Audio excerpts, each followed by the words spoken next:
Everyone, it's Annette. Welcome back to my channel. Today I'm going to make a quick card. Well, it might not be quick, but it is definitely an easy card. And the technique is simple. There's just a few steps, but the result is pretty impressive, and I wanted to share it with you. So the main focal point of this card is this 3D embossing folder. It's from Altenew, and it is called Book Cover Engravings. And we're going to emboss this cardstock, and it's 65-pound weight, and I'm using a navy blue cardstock. And this technique works well with dark cardstock. So navy blue, black. Black is very dramatic with this. And I've done black cards before, but I wanted to try the navy and show you that technique. So we're going to emboss this piece of paper, this piece of cardstock, and then we're going to use Ranger Distress Oxides. And we're going to use 5 different colors. Lost Shadow be the first one, and then Salvaged Patina, very pretty color. And then we're going to use Spiced Marmalade, Twisted Citron, aren't those names fun, and Picked Raspberry. That's going to be the final color, and that will really make this card, this design, jump off the paper. So I can't wait to show you. All right, so I'm going to set those aside. And we're also going to use this product from Nuvo. It's Glimmer paste, and it's just a shimmery, kind of like a translucent glitter. And I'm going to thin it down with some water and spackle it or fleck it onto the paper. So it'll create kind of like spackle or speckled look. You'll see when we get there. So, all right, so first things first, we get rid of that. And we're going to use the my Big Shot die cutting and embossing machine. And you can use any die cut embossing machine for this. Just be very mindful and follow your machine's specific instructions for 3D impressions. You don't want too much pressure because you can either crack the folder or break your machine.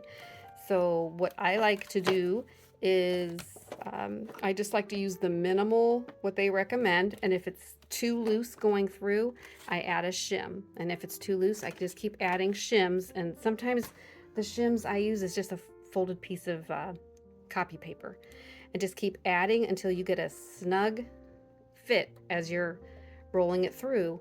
You want it to be snug but not forced. If it's forced, back it out, take away one of the shims.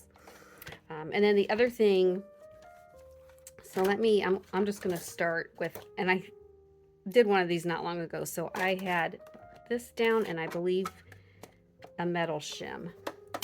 And then when you're using 3D embossing folders, you want to lightly mist your cardstock with water.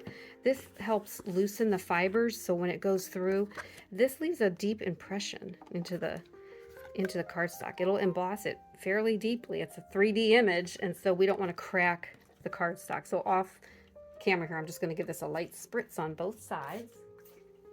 Okay, and you can see we've got some water on both sides. And I might even just take a paper towel and blot that off a little bit. You don't need it super, super wet. My water mist bottle really was forceful. Okay, so then you just want to position your cardstock wherever you want it into the folder. And I'm just gonna put it just about like that, and try to get it as straight as you can in there. I'm taking my time here because I really want to get this right. So that looks pretty straight to me. And then let me get this a little bit closer. I'm just going to start, get this out of the way, pushing it through or sending it through, and if it's too tight, see, it should just go through nice and easy like that. If it gave me a lot of resistance, I would have taken the metal shim out. So I'm just going to go through slowly. And with the 3D embossing folders, I like to bring it back and flip it and run it through one more time.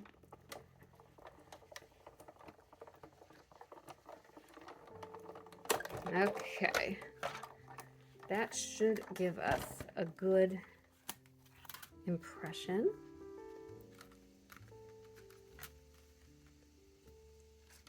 Get my fingers to work here. Okay, and there we go.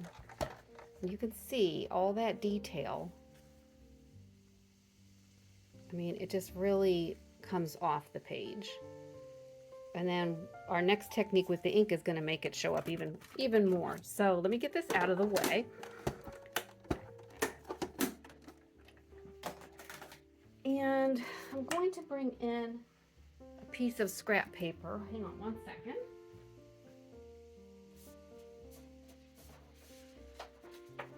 And I'm just going to put that, it's just a cheap piece of construction paper. And I want to start my ink blending. This is where the fun begins. And I'm going direct to paper. So I'm not going to use an ink blending brush. I'm just going to put the pad right onto the paper. I will say with the ink, with the oxides, if you are using a blending brush, don't use the same brush you use for your inks, because the oxide is made up from a different chemistry, and you don't want those two to blend together. They just don't work. So let's go in with the first one, Lost Shadow, and this is the raised image, the embossed side. You could ink the debossed side, and when you do that, the background is going to take the ink because the debossed image is recessed into the paper. I want to ink the raised image. So with a very light hand, you just want to go over your image. I'm going to turn it sideways. It's just a little bit easier. And you can go over all of it or some of it. And I'm just going to go over some of it because I have all these other colors. And look what just that color alone does.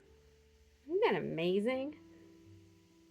Now these oxides take a little bit longer to dry, so I'm just going to go in with the Salvaged Patina next, and kind of want to focus maybe on the leaves a little bit, so I'll just come out here, maybe over here, up here, and if you get some on the cardstock, don't worry about it. It just adds to the effect. See, I'm not going to worry about that. And then that's our second layer. And then Spiced Marmalade will be our third layer. And I'm going to kind of go where I haven't hit it again. Go here and maybe here and over here. Yeah, let's just leave it like that. We can always go again. You see how it's just building layers? Love it. All right, Twisted Citron. Okay, we're going to just go all over it again. There we go. There's another layer. Now the final layer really did it for me. This picked raspberry. I'm going to focus on the flower for this. So we're going to just go in here. Just like that. And there we go. It's almost like a kaleidoscope of color. But we're not done yet. So let me get my oxides out of the way. Now we're going to bring in the Glimmer paste. And I'm just bringing in a stamping acrylic block. And I'm just going to open the paste. And I'm going to use a spatula here to... Oh goodness, I want to get that foil out of the way. And you don't need a lot. And I could use white paint or...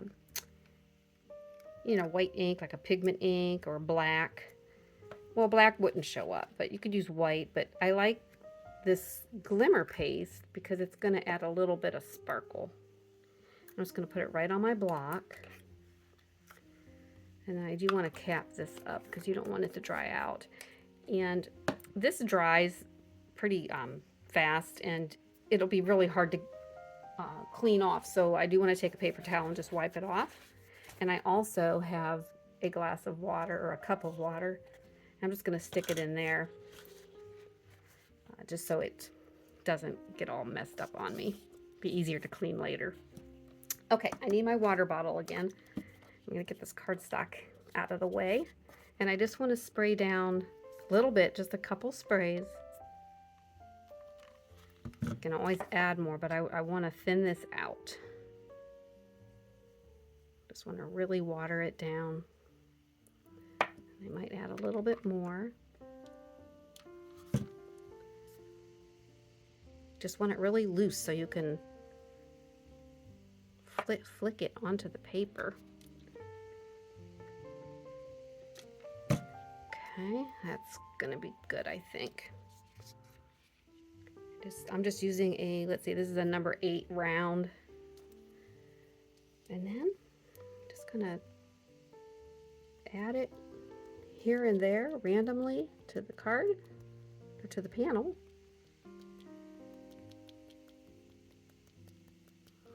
And then I am also going to take the tip of the brush, and you see these little dots here in the middle of the flower?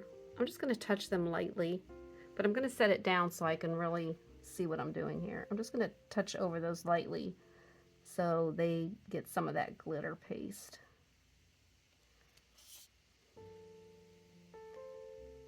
Well, I want my tip of the brush really pointy just to get the tops of those.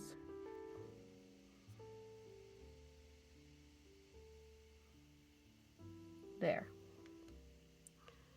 Okay. And then, I don't know if you can see that yet, but there's a little bit. I actually might add more because it's just, it adds so much interest to the panel, but I feel like it could have a little bit more, so let's just go in a little heavier. And I am going to add a greeting onto this, so all right, that looks good. I'm going to stop there. Now you can really see it, and I'll take a nice photo. Hopefully the picture will pick that up. I think the light is getting it right now. That looks a lot nicer. All right. I am going to wipe off the block so it doesn't dry on there. Okay. And then you do want this to dry. These inks are going to take a little bit longer to dry. You can take a heat tool and dry it, or you can just let it dry naturally. And then once this is dry, I'll put some foam tape on the back, and then we'll put it on a card base and add a greeting, and that's done. So let me give this some time to dry, and then I'll be back. Okay, I think our panel is dry and it feels good. So let's bring in some foam tape. I have this roll of foam tape that I got at my local craft store a while ago.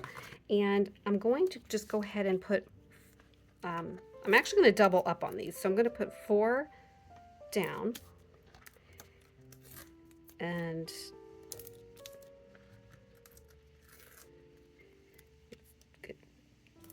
one more, and then I'm going to peel the backers off, and then I'm going to stick another one on each of these. So I'll go ahead and do that and bring you back at the end.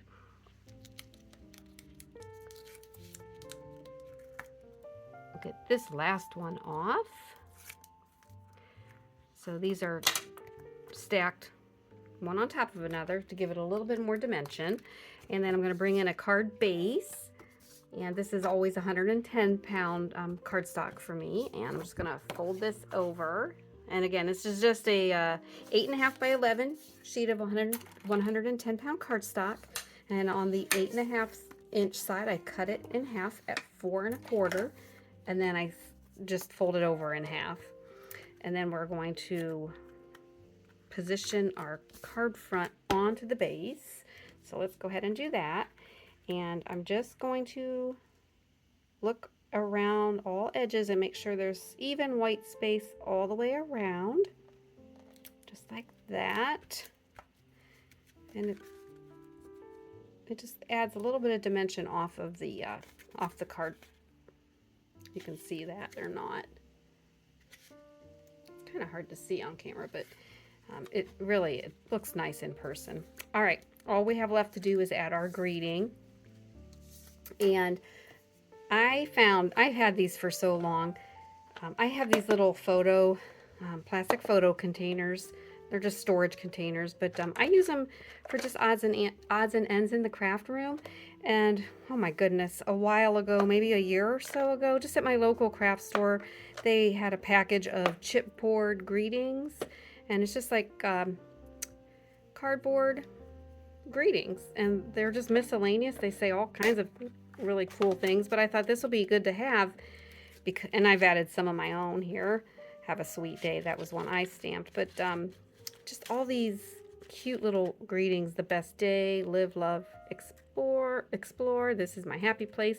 But I really like this sweet greeting that just says happy day.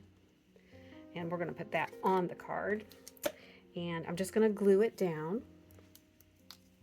So let me grab my tweezers here. And we're using Gina K Connect glue. And then you just decide where you want to put the greeting. I always seem to gravitate towards the lower right corner in my cards. Oh goodness, I like to leave space. I don't always like to cover up all the clear space or the white space, although this is navy, but I'm just going to stick it right down here. That's usually my go-to, so we'll go ahead and do that. And then you can put a heavy object on there just to give that glue some time to set. And that is it. I mean, it was a simple card. Just do some embossing, do some inking, direct ink directly onto the cardstock. You can add the glitter if you want. You can leave it off and then plop a greeting on it. And there is your card. These make very nice, I'm trying to get the light, nice thank you cards, or thinking of you, sympathy. You know, you wouldn't put happy day on there, but you know, you can just make this into any type of card. And you know, there's nothing better than a handmade card that just tells people you've been thinking of them. I mean, there's nothing better than that. All right. Thank you for joining me. I hope you're here next week. And I put a video up every Wednesday at 1 p.m. I'm sorry, not Central Time, Eastern Time. I'm in Ohio. Every Wednesday, 1 p.m. Eastern. Until next week, make it a great day.